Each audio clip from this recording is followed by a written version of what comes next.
가계대출이 연일 최고치를 갱신하며 여러 위험 신호가 커지고 있습니다. 이 상황을 보다 못한 금감원장의 한마디에 은행권은 대출문을 잠그기 시작했는데요. 하지만 이 한마디는 더욱 더 많은 혼란만 가중시키는 결과를 낳았습니다. 이복현 금감위원장은 사과까지 했는데요. 관리와 관련돼서 조금 더 세밀하게 저희가 입장과 메시지를 내지 못한 부분, 그 자리를 빌어 송구하다는 말씀과 죄송하다는 말씀 다시 올리겠습니다. 추석 이후의 부동산 시장은 어떻게 될까? 부만리와 함께 알아보겠습니다.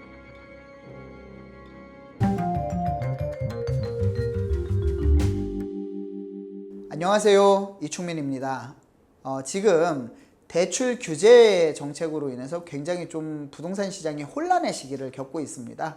그래서 지금 대출 규제가 추석 이후에 부동산 시장에 어떤 영향을 미칠지 오늘 간단하게 좀 살펴보는 시간을 갖도록 하겠습니다. 자, 그래서 우리가 도대체 가계부채가 얼마나 증가를 하는데 은행에서 이 난리인가? 자, 제가 누누이 유튜브 촬영을 할 때 말씀드리는 게 있습니다. 자, 부동산에서는요, 이런 수요나 공급이나 이런 부동산 정책을 낼 때 수요 정책, 공급 정책, 그 다음에 금리 정책, 조세 정책, 금리 정책에는 대출 정책도 포함이 된다라고 말씀드릴 수 있는데, 자, 여기에서 가장 강력한 정책은 바로 대출 금리 정책입니다.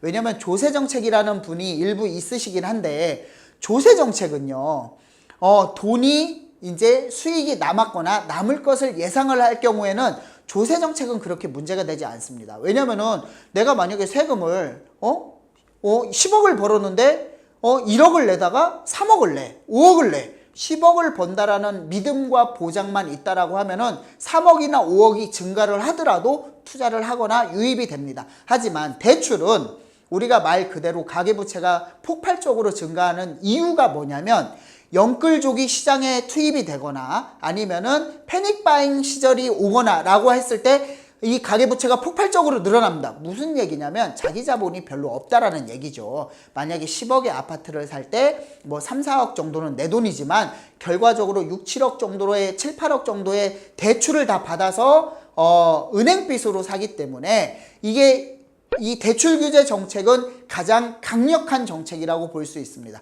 이만큼 대출 규제 정책이 중요한데 도대체 얼마나 많이 증가를 했길래, 가계부채가 얼마나 많이 증가를 했길래 이렇게 대출 규제 정책을 쓰는지 한번 보겠습니다. 자, 우리가 역대 진짜 최고로 증가를 했습니다. 뭐 2021년도에 뭐 패닉바잉이다 아니면 영끌족이다 이런 내용이 있긴 있었지만 그만큼 뭐 상승폭도 컸지만, 자, 2021년보다 최고점을 돌파한 지역들이 늘어나고 있고요. 아까 말씀드렸듯이 반포 일부 아파트는 뭐 55억이다, 60억이다, 평당 2억을 다 바라보고 있는 시절이 왔습니다. 자, 이렇게 되면 매매가가 어떻게 됩니까? 매매가가 올라간 만큼 대출금도 올라가야 되겠죠.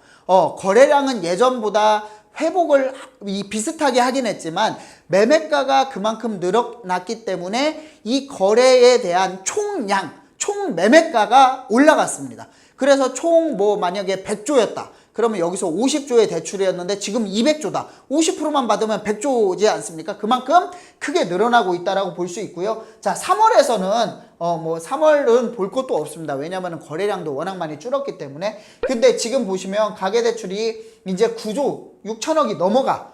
이제 8월 달에 8조 9천억. 그러니까 9조 가까이 되는데 이제 뭐 한 달 사이에 뭐 1조씩 늘어나고 있습니다. 1, 2조씩 늘어나고 있는 이런 상황 속에서 굉장히 좀 은행에서, 정부에서는 부담이 굉장히 크다라고 말씀드릴 수 있습니다.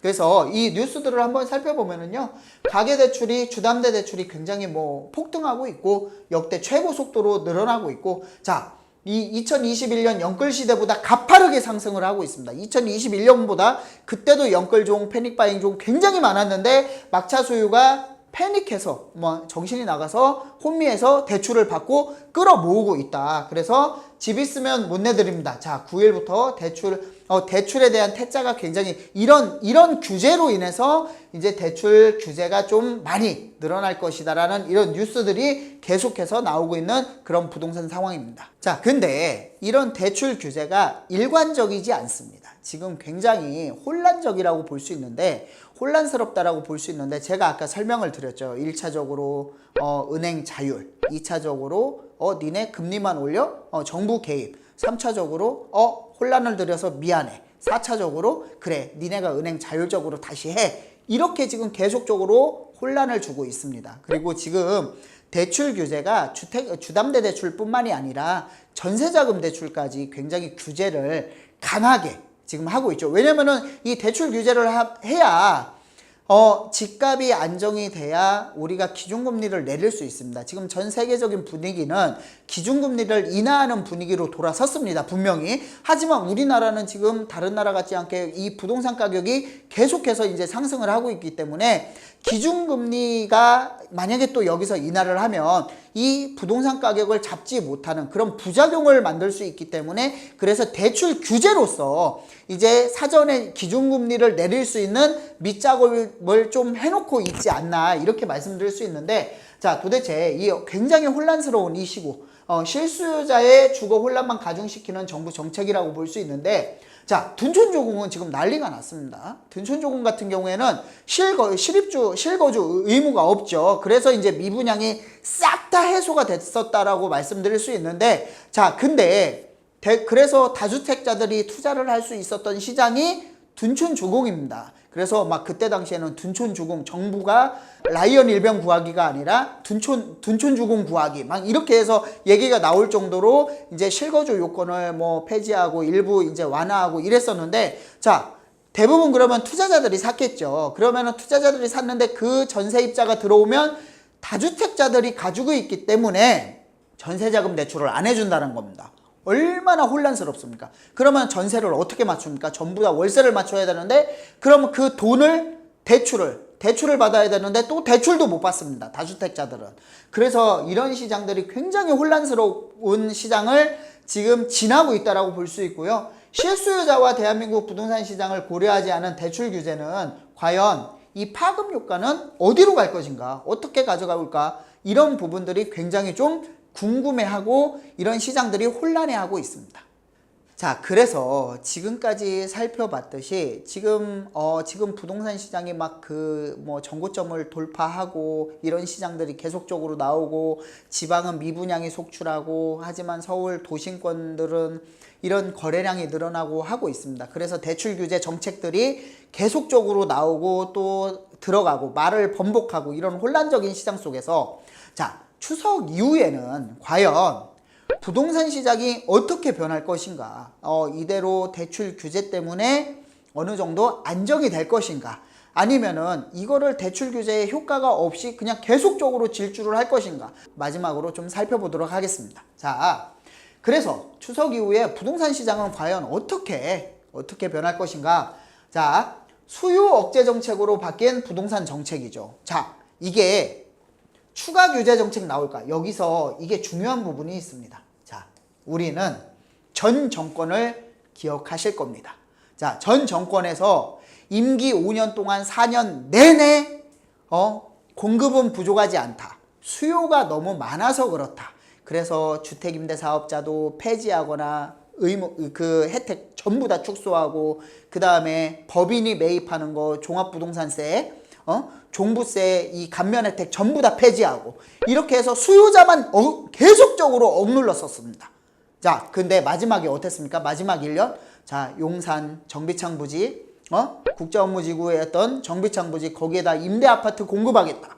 그 다음에 공공재개발에서 임대아파트 많이 하면은 용적률 인센티브 많이 주겠다. 공급 정책으로 돌아섰습니다. 수요 억제 정책만 계속해서 하다가 공급 정책으로 선회를 했는데 자, 이번에도요. 수요 억제 정책으로 바뀐 부동산 정책입니다. 자, 올해 110 대책부터 시작해가지고 613 대책, 88 대책까지 해서 올해 계속해서 공급 대책만 내놨었습니다. 수요자 대책은 거의 없었습니다. 수요 정책은 없었는데 자, 110 대책부터 88 대책까지 해서 계속적으로 공급 위주의 정책을 내놨는데 부동산 가격 못 잡지 않았습니까? 안정화되지 않았지 않습니까? 이게 무슨 얘기냐면 현장에 그리고 부동산 시장에 믿음을 주지 못했다라는 얘기입니다. 이게 근데 이제 와서 수요를 누른다? 이게 과연 정책이 통할까요? 저는 이 정책이 통하지 않을 거라고 생각을 합니다. 자, 그래서 이게 4, 5년 전으로 지금 부동산 시장이 회귀하고 있다라고 볼 수 있습니다. 회귀라고 볼 수 있고, 그래서 제가 봤을 때는 추가 정책이 나올 것인가를 한번 좀 눈여겨볼 필요가 있을 것 같고요. 추가 정책이 대책이 나오거나 아니면 금융감독위원장이나 금융위원장이 분명히 이 대출 규제에 대해서 이제 다른 식으로 또 발표를 할 겁니다. 정책뿐만이 아니라 그렇게 볼 수 있고요. 자, 공급 부족에서 시작된 단기적인 급등. 자, 지금 누구나 지금 원자재값 상승이나 재개발, 재건축에 대한 이런 이제 입지적인 측면, 그 다음에 사업 여건의 악화로 인해서 공급이 부족하다라는 거는 누구나 잘 알고 있습니다. 2026년 되면은 공급 시장이 완전 초토화가 됩니다. 자, 그래서 공급이 부족해서 부동산 가격이 올라갈 거라는, 부동산이 내가 살 집이 없을 거라는 그런 두려움과 공포를 해소해 줘야 되는데, 추가 공급 여력이 없는 수도권이죠. 지금 수도권 서울은 진짜 심각합니다. 수도권의 상승을 이끌 것인가? 저는 이런 부분이 좀 수요 공급 정책에서 조금 더 활성화가 돼야 되는데, 굉장히 좀 많이 좀 이게 그 정책들이 좀 많이 무르익은 정책들이 아닌 약간 빨리빨리 하는 이제 대응적인 정책, 바로바로 즉흥적인 대책들이 나오고 있지 않나, 이렇게 생각을 합니다. 그리고 또 세 번째로는 점점 높아지는 상급지의 진입 장벽. 자, 오르는 아파트만 계속 오르는 시장이 될까? 저는 이거 양극화는 점점 심해진다라고 보고 있습니다. 양극화는 점점 심해진다라고 보고 있고요. 제가 말씀드렸듯이 2주 전에 뭐 55억을 찍은 아파트가 뭐 이제는 뭐 9평입니다. 33평짜리. 자, 이제는 60억을 찍었습니다. 평당 22억을 바라보는, 뭐 불과 5, 6년 전만 해도 평당 1억이 가니 못 가니 막 이러고 있었는데, 이제 2억을 바라보고 있는 시장이 됐다라는 말입니다. 물론 이 지역은 특수성이 있습니다. 뭐 지금 토지거래 허가 구역도 아니고, 그렇기 때문에 지방에 있는 수요들이, 이제 지방에 있는 거물급 아니면 큰 손들이 이제 갭 투자가 가능하기 때문에 이쪽으로 쏠리는 현상이 있는데, 이 같은 강남이라도 뭐 압구정이나 청담이나 이런 지역들은 전부 다 토지거래 허가 구역이기 때문에 이렇게 실제 거래는 못 되고 있지만, 그래도 계속적인 상승세는 보이고 있다. 하지만 지방은 지금 어떻게 돼가고 있다? 물론 전부 다 미분양이나 전부 다 시장이 나쁘진 않습니다. 일부 지역들의 이제 도심권이라든가 최고 중심권들은 이제 학군지라든가 그 다음에 생활 편의 시설이 여러 가지 갖춰져 있는 지역들은 좀 올라가는 그런 지역들이 있지만, 그래도 양극화는 점점 더 뚜렷해지고 심해지고 있다라고 말씀드릴 수 있고요. 자, 아파트는 진짜 너무 올랐죠. 지금 아파트는 너무 올랐습니다. 그래서 저는 이 정부 정책, 대출 규제 정책으로 인해서, 그리고 정부에서는요, 분명히 이 아파트의 계속적인 상승을 두고 보지 않을 것입니다. 그렇기 때문에 만약에 추석이 지나고 나서도 아파트 가격이 계속 상승세를 이어가고 가계부채가 계속적으로 늘어난다면, 분명히 뭐 지금도 얘기가 나오고 있습니다. 신용대출이라든가 여러 가지 대출들을 더 규제를 해서 영끌을 막겠다라고 이런 규제들이 나오고 발표가 되고 있는 와중에 더욱 더 강력한 규제가 나올 것으로 보여지고 있습니다. 그래서 사실은 저는 이 대출 규제가 가장 강력하다라고 말씀드렸습니다. 왜냐면은 이제 자기 자본을 가지고 다 전부 다 이제 집을 사는 사람이 없기 때문에, 그래서 당분간은 약간 보합되거나 아니면 약간 약보합이 되지 않을까라는 예상을 하고 있습니다. 하지만 생각보다 아파트 시장에 비해서 비주거용 시장이 그렇게 또 올라가지 않았습니다.